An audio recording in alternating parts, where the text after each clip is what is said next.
Good evening, everyone. Who are you? Who are we? Are we what God and His Son commanded us to be? Or are we those things that this world identifies us to be or compels us to be?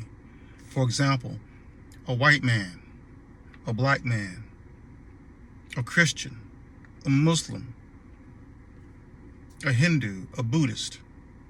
You see, all these are titles that people assign to themselves. These are divisions. These are the things that causes divisions among the masses. When God created the first man, God did not create him a white man, or a black man, or a yellow man, or a red man. God created him man. These titles and the creation of all these religions come from men for one purpose: to cause divisions among the human family. As I speak, a war rages between two Christian countries, Ukraine and Russia. What's wrong with that picture? And do you know that on both sides you have Christians praying to the same God for victory? So who is God going to listen to? Christians killing Christians.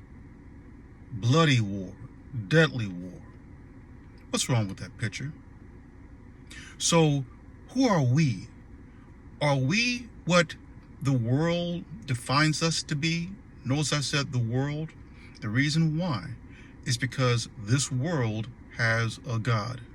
At 2 Corinthians chapter 4, verse 4, the Apostle Paul wrote, "The God of this world has blinded the minds of the unbelievers."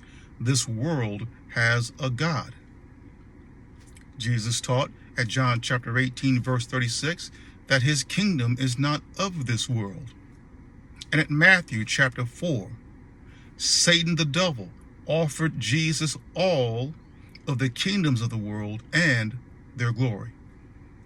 Jesus did not check Satan to say, "You can't give me what is not yours," because Jesus knew and knows full well who the kingdoms of the world belong to. And at Daniel chapter 2, verse 44, the prophet writes that God will set up a kingdom that will never end. It will crush all of these existing kingdoms. And it itself, that is God's kingdom, will stand to time indefinite. That is, God's kingdom will never end. At Daniel 2:44, what we're reading there is the end of human rule once and for all. We've made a mess of things. We cannot successfully govern ourselves. And the historical record up to this day proves that to be a fact. Christianity and all these other religious systems were established by the God of this world to cause divisions, to prevent us from coming together as a human family, under one roof, under one God. Christianity claims that its God is the true God. Islam claims that its God is the true God.